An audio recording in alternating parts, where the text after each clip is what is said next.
Assalamualaikum warahmatullahi wabarakatuh. Halo Sobat Ceria Akuntansi. Kita kali ini akan mempelajari tentang menyusun laporan keuangan. Yang pertama yaitu untuk menyusun income statement atau laporan laba rugi dari PT Cahaya UKK tahun 2019. Baik, jadi income statement ini adalah laporan yang menyajikan keuntungan atau kerugian perusahaan. Jadi di sini isinya adalah pendapatan dan beban seperti yang sudah kita hitung tadi di neraca lajur ya. Jadi ini sumbernya adalah dari neraca lajur pada sisi income statement. Jadi kita masukkan saja, kita pindahkan angka-angka dari neraca lajur mulai dari sales, free collected dan seterusnya. Jadi nanti yang di sisi kredit ini adalah pendapatan atau yang mengurangi beban. Kemudian yang di sisi debit ini adalah beban atau yang mengurangi pendapatan. Sehingga nanti di laporan laba rugi ini yang di sisi kredit tadi kita catat sebagai positif ya, atau pendapatan. Kemudian yang di sisi debit ini kita catat sebagai beban atau di minus. Oke. Kita mulai dari sales ya.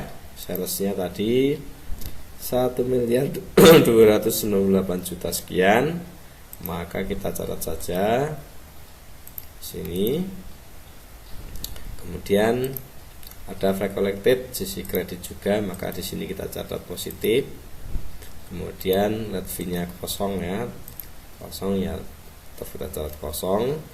Kemudian ada sales discount. Sales discount ini mengurangi pendapatan sehingga di sisi debit, maka di sini kita catat dengan minus. Oke. Dengan demikian kita sudah punya data sales tambah free collected ditambah dengan let fee dikurangi dengan sales discount adalah net sales. Oke, ketemulah net salesnya 1.298.268.000. Kemudian COGS, cost of goods sold. Oke, COGS kita lihat ini adalah pengurang pendapatan atau beban ya, sehingga kita catat minus. Di sini COGS-nya kita catat minus. Kemudian ada ongkir, kita catat minus. Kemudian di sini ada purchase discount. Purchase discount artinya mengurangi beban, sehingga kita catat di sini positif. Oke. Nah, ini COGS ditambah freight paid dikurangi dengan purchase discount adalah COGS yang diperhitungkan. Dengan demikian sekarang kita punya data net sales dikurangi dengan COGS, ini menghasilkan yang namanya gross profit atau laba kotor. Kemudian di sini kita punya data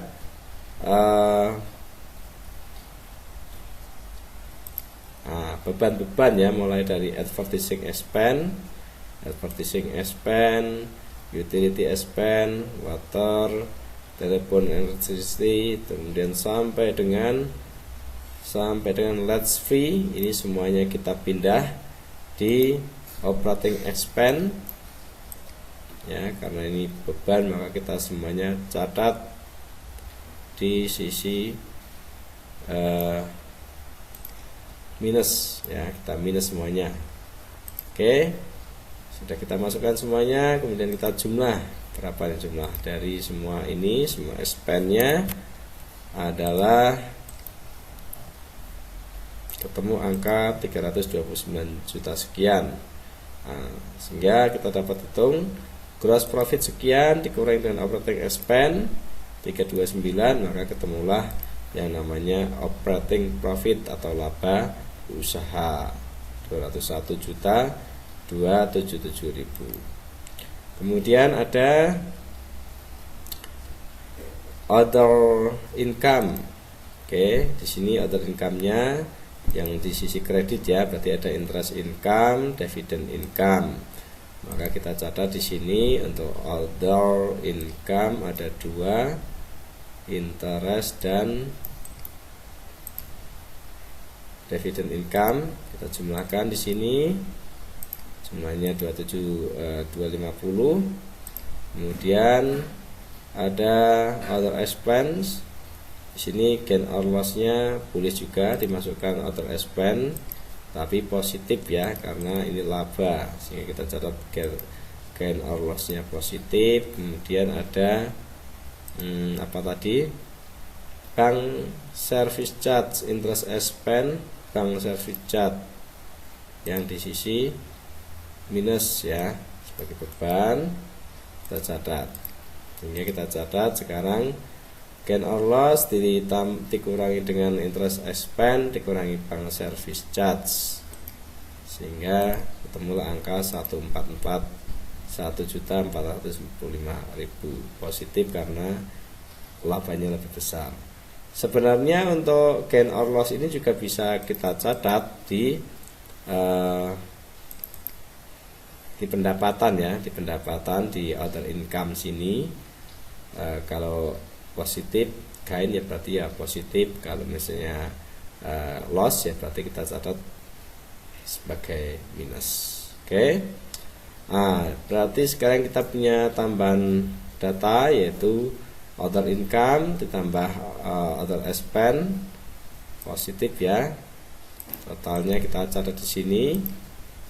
Ketemulah 27.000 ditambah 1.445.000 28.715.000. Nah, ada operating expense ditambah dengan total other income, maka ketemulah earning before tax. Oke. Kemudian kita lihat lagi ada satu lagi yaitu expense income tax expense atau beban pajak penghasilan. Maka kita kurangkan lagi dengan income tax expense sejumlah 9.439.140 sehingga earning after tax-nya sebesar 220.560.000. Oke. Kemudian berikutnya kita ke selesai tadi ya. Selesai sudah, ketemu laba sekian. Kemudian kita ke statement of change equity atau laporan perubahan modal. Kita bisa lihat di neraca lajur modal kita atau modal perusahaannya PT Cahaya ini terdiri dari common stock, saham biasa dan laba ditahan. Maka kita lihat berapa angka dari common stocknya. Ini ya, common stocknya adalah 1.580 dan return earningnya 106 juta. Maka kita catat di sini. Oke. Common stocknya 1.580 dan return earningnya 106. Kita jumlahkan sehingga modal awalnya ada 1.686 juta. Kemudian tadi ada income ya, dari perhitungan rugi laba net income-nya ini tadi 220 kita masukkan di net income ya, karena net income ini menambah laba ditahan sehingga kita catat di sini. Kemudian kita kurangkan dengan dividen. Dividen kita cek ternyata tidak ada saldonya ya, sehingga saldo dividennya kosong. Nah, dengan demikian ya tidak ada perubahan ya. Kemudian kita lihat sekarang saldo returningnya menjadi 106 juta ditambah 220 560 sehingga 326 570. Dan demikian untuk saldo akhir modalnya adalah 1.906.500.760 rupiah. Oke, selesai sudah untuk statement of change equity. Kita menuju ke posisi keuangan atau balance sheet. Oke, balance sheet kita sini fokus pada tahun 2018. Balance sheet atau neraca ya, ini isinya 3 akun, 5 akun, dua akun, yaitu pendapatan dan beban, sudah masuk di laporan laba rugi. Nah, untuk akun yang harta, utang dan modal kita catat di balance sheet. Oke. Di balance sheet atau neraca ini terdiri dari aset ya, di sisi aktifanya ada aset lancar dan aset tidak lancar. Kemudian nanti di sisi pasifnya ada utang atau liabilities dan modal. Oke, kita menggunakan data neraca lajur di sisi balance sheet, mulai dari cash in bank sampai dengan harta ya, sampai dengan ini ya, accumulated depreciation equipment. Jadi harta ini saldonya adalah debit. Kalau saldonya kredit berarti nanti dia akan mengurangi dari harta itu. Oke, kita masukkan saja cash in bank, petty cash dan account receivable, saldonya debit semuanya tadi. Kemudian untuk allowance tadi saldonya kredit ya, allowance saldonya kredit, jadi allowance ini mengurangi piutang sehingga kita di sini kita catat minus. Kemudian merchandise ya, merchandise inventory sampai dengan prepaid insurance saldonya normal, yaitu di sisi debit, maka kita catat positif di sisi sini. Kemudian tadi VAT in itu saldonya minus, maka kita kurangkan ya, karena saldo normalnya debit. Sehingga kita jumlahkan untuk yang saldo current asset, kita total ya, kita sum, ketemulah hasil yaitu 528.516.800 rupiah. Kemudian ada stock investment. Nah, ini saldonya juga normalnya ada debit, nah kita catat saja di sini. Kemudian untuk yang saldonya kredit, misalnya kita lihat di sini ada ini ya, accumulation depreciation building, maka kita catat di minus ya, karena mengurangi dari nilai buildingnya. Kemudian vehicle-nya udah jual sehingga ini saldonya kosong, akumulasinya juga sudah habis. Kemudian untuk equipment kita lihat tadi 130 juta dan akumulasinya 52.500.000. Maka kita catat yang equipment-nya plus, kemudian akumulasi depresiasinya mengurangi. Kemudian kita jumlah nilai aktiva tetapnya, yaitu sebesar 1.577.500.000 rupiah. Dengan demikian total asetnya kita tambahkan ya, antara aset lancar ya, current asset, atau aset lancar ya, current asset, ditambah dengan aset tetap atau non current asset, sehingga ketemulah untuk aktivanya 2.116.016.800. Kemudian di sisi pasifa, di sini ada kredit card ya, kita lihat kredit cardnya berapakah. Kredit cardnya ini ya, ini kredit card ternyata tidak ada saldonya. Kemudian account payable-nya ternyata saldonya debit. Jadi untuk liabilities, utang dan modal, satu saldo normalnya adalah kredit. Berarti kalau dia di debit maka dia akan mengurangi saldo piutangnya, sehingga kita catat minus. Oke. Sehingga tadi ada kredit card ya, kredit cardnya tidak ada nilainya, kosong. Account payable-nya tadi minus, maka kita minus di sini. Kemudian accrued expense sampai dengan fade out-nya saldonya normal di kredit, sehingga kita jumlahkan sekarang ya total liabilities, current liabilities atau utang lancarnya ketemu angka 17.516.40 rupiah. Kemudian Bank Mandiri Loan kita pindah saja. Bank Mandiri Loan ini ada 182 juta. Oke, kita pindah saja. Kemudian common stock juga kita pindah saja. Common stocknya ada 1580 ini. Oke, 1580. Kemudian untuk return earningnya kita tidak lagi menggunakan yang ada di neraca lajur ya, bukan 106 lagi, tapi kita menggunakan yang dari perhitungan perubahan modal atau statement change equity, yaitu yang 326, karena di sini sudah ada tambahan laba net income after tax, sehingga kita catat di sini untuk return earningnya adalah 326.570.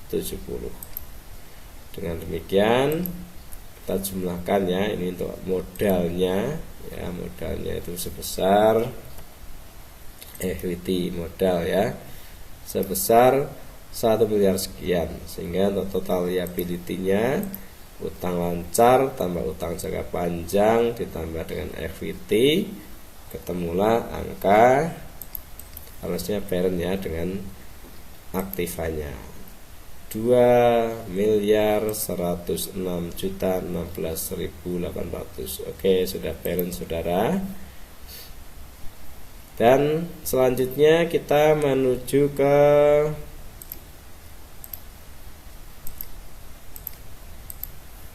jurnal penutup ya.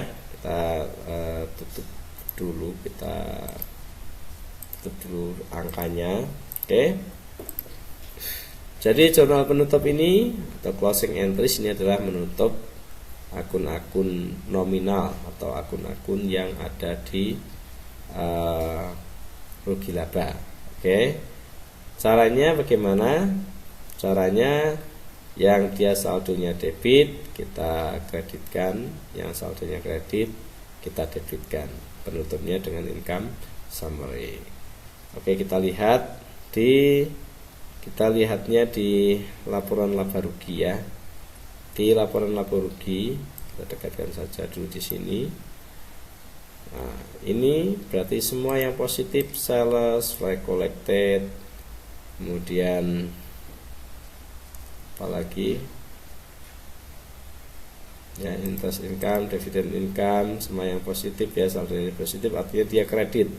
Maka kita akan catat di sisi debit semuanya. Oke, kita catat di sisi debit.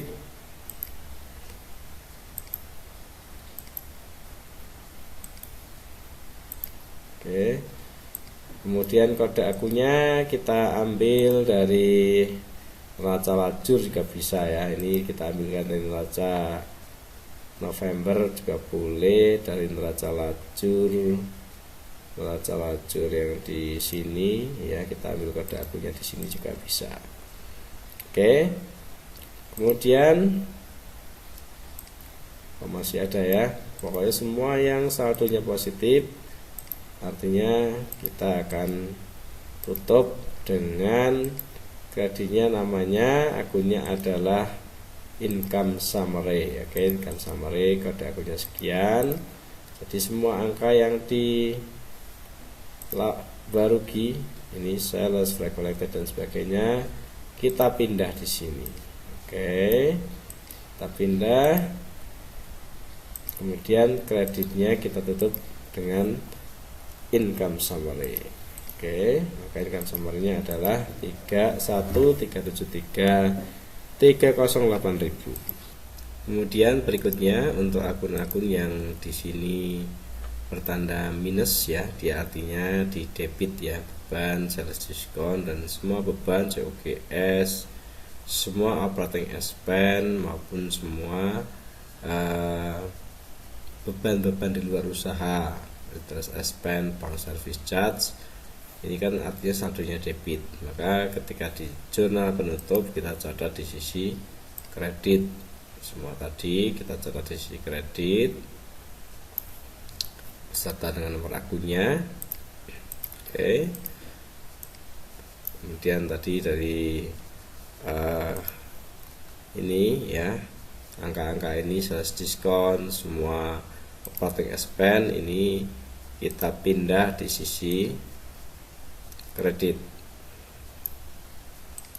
Oke.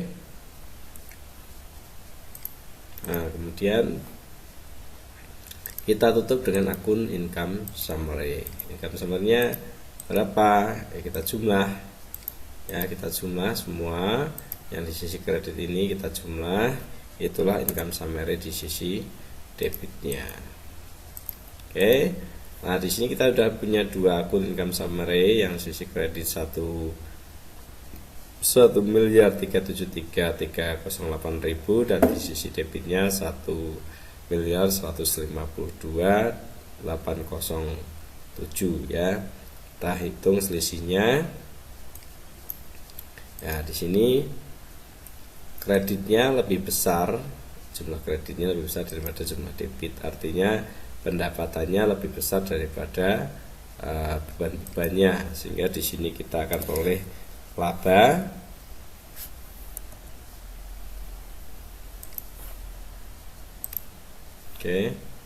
laba sebesar 220.500.000, yaitu sebesar perhitungan laba rugi tadi ya, 220.570.000. Nah, maka laba itu kan saldonya kredit ya, maka kita catat di sebelah kredit adalah retained earning, kemudian debitnya adalah income summary dengan jumlah yang sama.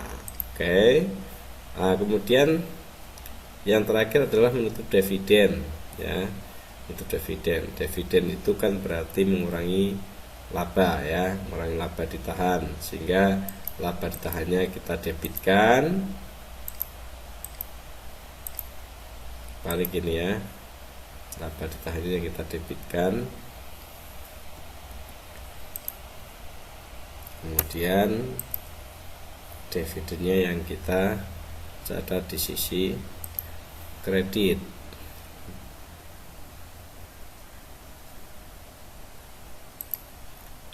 Dividen, mana dividennya? Oke. Retained earning-nya kodenya ini, kemudian dividen kodenya 31400. Oke. Cuman karena di sini tidak ada nilainya untuk dividen kosong, sehingga ya sudah, berarti itu jurnal penutup ini tidak ada dividen yang kita catat. Nah, selanjutnya kita tinggal menghitung jumlah debit dan jumlah kreditnya, pastikan balance. Oke. Dan terakhir, langkah terakhir untuk menyusun laporan keuangan yaitu untuk menyusun closing balance atau neraca saldo penutupan. Oke. Jadi setelah kita membuat jurnal penutup tadi, kita bisa sebenarnya melalui buku besar ya, besarnya kita sampai dengan penutupan. Kita juga bisa melalui balance sheet, jadi akun-akunnya, karena yang nominal tadi sudah ditutup semuanya, sehingga otomatis yang tersisa adalah akun yang real saja, yaitu akun-akun yang ada di balance sheet, baik yang aset, liabilities dan equity. Maka kita bisa ambil data closing balance ini dari angka di posisi keuangan atau balance sheet tadi. Misalnya kita lihat cash in bank. Cash in bank ini ada 262.757.800. Maka kita catat di sisi debit untuk cash in banknya 262.757.800. Begitu juga untuk petty cash-nya 6 juta, kita catat di sini 6 juta. Oke, kemudian akun receivable-nya kita lihat 224420, kita catat 224420. Kemudian untuk allowance karena saldonya kredit, maka kita catat di sebelah kredit 11 juta sekian. Merchandise, official price sampai dengan building at cost kita catat semuanya di sisi debit ya, kecuali fat in ya. Fat in ini saldonya minus, ini fat in saldonya minus, sehingga kita catat di sisi kredit untuk fat in. Kemudian akumulasi depreciation kita pastikan di sisi kredit. Oke, 40 juta ya. Vehicle at cost-nya pastikan sudah 0 dan akumulasinya juga 0 karena sudah dijual. Kemudian untuk equipment 130 dan akumulasinya 52 sekian, maka equipment sisi debit dan akumulasinya di sisi kredit. Kemudian untuk di kolom pasiva ya, di pasiva di sini ada account payable. Di sisi ini saldonya kredit ya, kalau dia minus berarti dia saldonya debit. Oke. Kemudian untuk accrued expense dan income tax payable sampai VAT out kita catat di sisi kredit.